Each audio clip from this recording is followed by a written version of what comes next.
Trick number 1 हमारा कह रहा है कि जिस शब्द में छ हो, क्या हो, छ हो, जिस शब्द में छ हो वह शब्द क्या होगा आपका तत्सम होगा। और जिस शब्द में छाता वाला छ हो या फिर क्या हो ख हो वह तद्भव शब्द का होता है। ध्यान देंगे, जिस शब्द में छत्री छ होगा वह क्या होगा आपका तत्सम शब्द होगा, तत्सम शब्द होगा।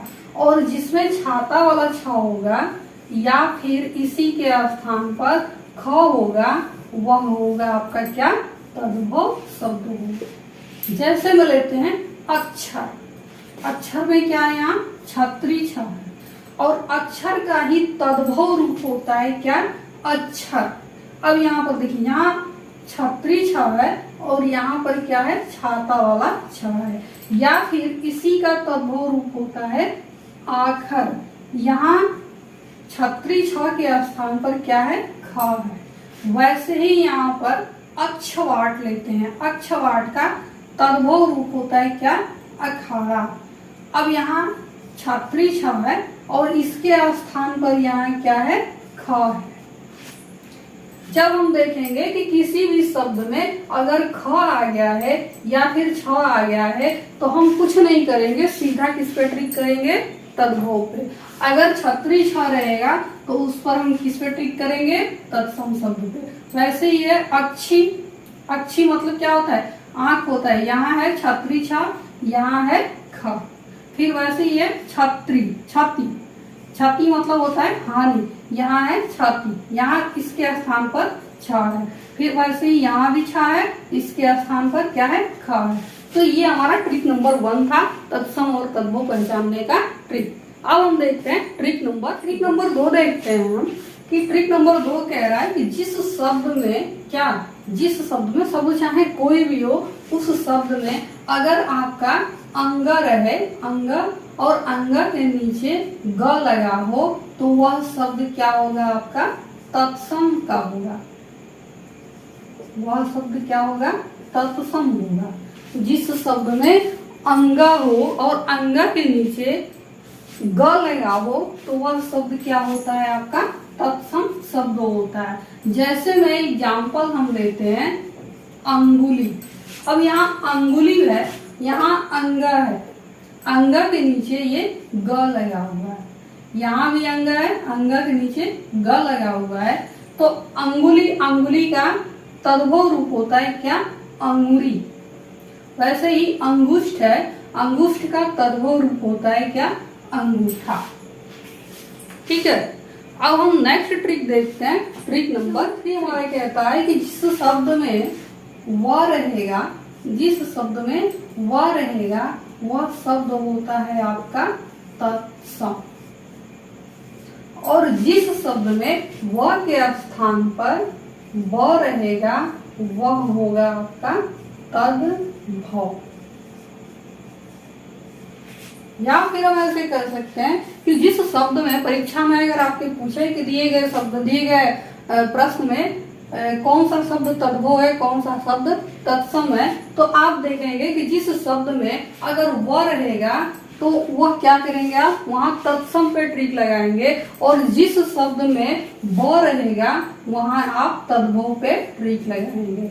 जैसे हम एग्जाम्पल देखते हैं, क्या है वर्षा, यहाँ क्या है व है और यहाँ क्या है बरसात। वर्षा का तद्भव रूप होता है क्या बरसात। ये क्या है आपका तद्भव है और ये है आपका तत्सम। विवाह, विवाह यहाँ क्या है वह है, यहाँ भी वह है और यहाँ क्या है आधा ब है। तो ब आ गया तो क्या होगा तद्भव, व आएगा तो तत्सम। वैसे ही यहाँ क्या है व्याघ्र, व्याघ्र जिसको वो हिंदी में हम क्या बोलते हैं बाघ। ये व्याघ्र जो है संस्कृत का शब्द है, ये तत्सम का है, जिसको हिंदी में बोलते हैं हम क्या बाघ। वैसे ही यहाँ है वक, व आया यहाँ पर और यहाँ क्या है ब है। वक मतलब होता है बकुला, ये जो है आपका तत्सम रूप है। बकला जो है आपका तद्भव रूप है। वैसे ही वानर यहाँ व है और यहाँ बंदर में क्या है ब है। वचन में क्या है व है और यहाँ वचन वचन ये जो है आपका तद्भव रूप है। क्यों? क्योंकि इसमें आपको ब मिल रहा है। वैसे ही हम नेक्स्ट ट्रिक देखते हैं, ट्रिक नंबर 4। ट्रिक नंबर 4 कहता है हमारा कि जिस शब्द में बड़ा वाला स रहेगा वह होगा आपका तत्सम और जिसमें छोटा सा रहेगा वह होगा आपका तद्भव। जिस शब्द में बड़ा वाला स मिले उसको क्या कहेंगे आप तत्सम कहेंगे और जिसमें छोटा सा रहेगा उसको बोलेंगे हम तद्भव शब्द। ठीक है, देखते हैं। जैसे एग्जाम्पल में नंबर 1 है हमारा सुख। सुख में क्या है यहाँ बड़ा वाला सा है और उसी के स्थान पर यहाँ क्या है छोटा सा है। हम ये नहीं कहते कि इसके स्थान पर ये रहेगा और इसके स्थान पर ये रहेगा, नहीं। जिस भी शब्द में कोई भी शब्द मिलेगा उसमें अगर बड़ा सा रहेगा तो आप क्या कर देंगे तत्सम पे टिक करेंगे, अगर छोटा सा रहेगा तो तद्भव पे टिक करेंगे। वैसे यहाँ है शिक्षा। शिक्षा में बड़ा सा है और यहाँ पर क्या है सीख छोटा सा है। साग, साग में यहाँ बड़ा सा है और यहाँ साग में छोटा सा है। सत में बड़ा सा है, यहाँ सत का तद्भव रूप होता है सौ। श्यामल, श्यामल में बड़ा सा है और श्यामल का ही तद्भव रूप होता है क्या सांवला। शीतल, शीतल आपका तत्सम है जिसमें क्या है बड़ा सा है और यहाँ शीतल में छोटा सा है, इसका मतलब क्या है ये आपका तद्भव शब्द है। अब हम देखते हैं ट्रिक नंबर 5 देखते हैं हम कि जिस शब्द में अगर री की मात्रा लगी हो, जिस शब्द में री की मात्रा लगी हो, री की मात्रा लगी हो, या फिर कह सकते हैं कि जिस शब्द में विसर्ग लगा हो वह शब्द होता है आपका तत्सम। जिस शब्द में री की मात्रा लगी हो, जैसे यहाँ लगा है नीचे शब्द में री की मात्रा लगी हो, या फिर नीचे एक नीचे भी र लगा रहता है ऐसे करके, वो भी अगर लगा हो तो वह शब्द, या फिर कहते हैं अगर विसर्ग लगा हो जिस शब्द में वह शब्द होता है आपका तत्सम और जिसमें नहीं लगा होता है उसी का रूप होता है वो होता है आपका तद्भव शब्द। जैसे देखते हैं श्रृंगार। श्रृंगार में यहाँ री की मात्रा लगी है। श्रृंगार का तद्भव रूप होता है आपका क्या सियार। वैसे ही यहाँ है श्रृंगार। श्रृंगार यहाँ री की मात्रा लगी है और इसका ये तो स पहले से भी जानते हैं, यहाँ स छोटा वाला लगा है तो ये क्या है आपका तद्भव रूप है। घृत, घृ में यहाँ क्या है री की मात्रा लगी है तो इसलिए ये क्या है आपका तत्सम शब्द है।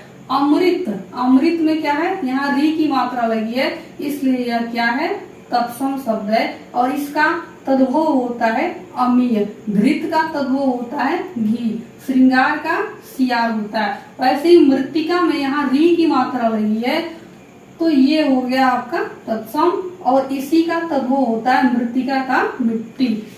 अब देखते हैं कर्पूरा। यहाँ क्या है आपका विसर्ग लगा हुआ है। कर्पूरा में क्या है विसर्ग लगा हुआ है तो इसलिए ये क्या है आपका तत्सम है।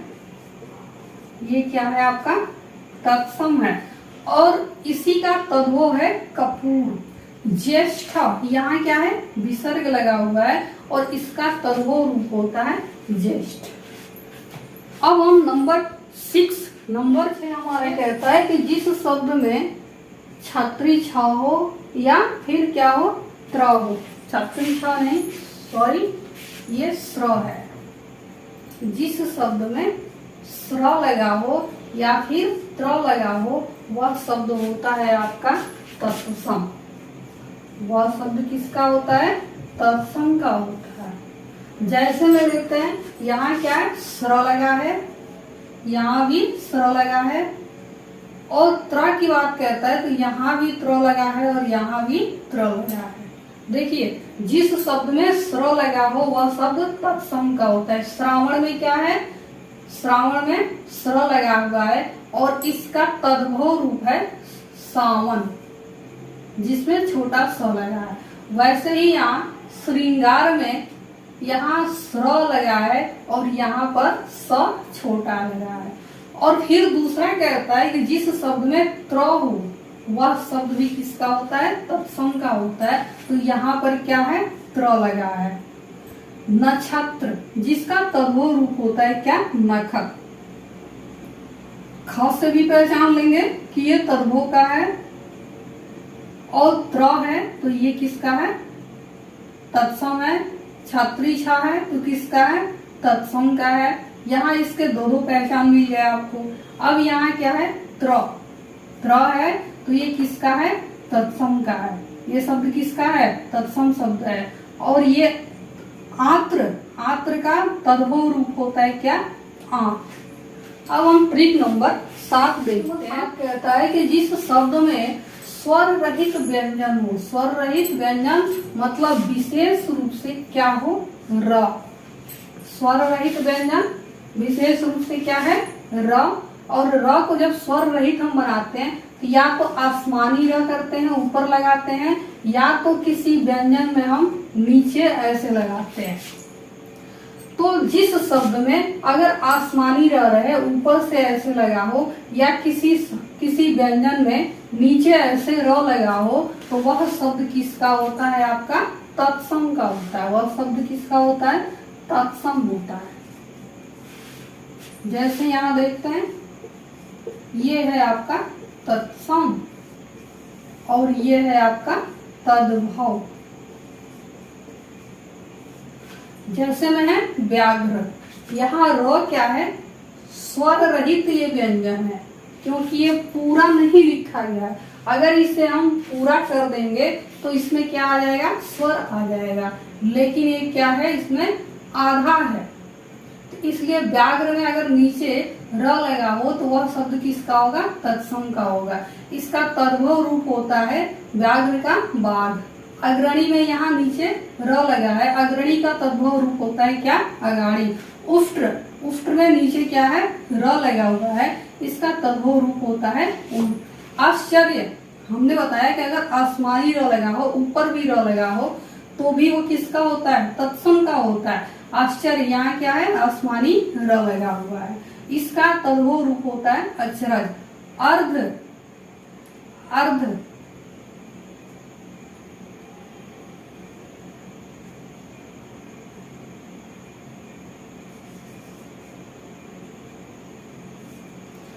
अर्ध का होता है आधा। वैसे यहाँ अर्पण, यहाँ भी आसमानी र लगा है, जिसका होगा अर्पण, तद्भव। अब हम नेक्स्ट डे देखेंगे देशज, विदेशज और संकर शब्द। किसको देशज शब्द कहते हैं, किसको विदेशज कहते हैं, किसको संकर कहते हैं, और उसके कुछ खास ट्रिक भी हम देखेंगे। सो अगले दिन हम देखेंगे।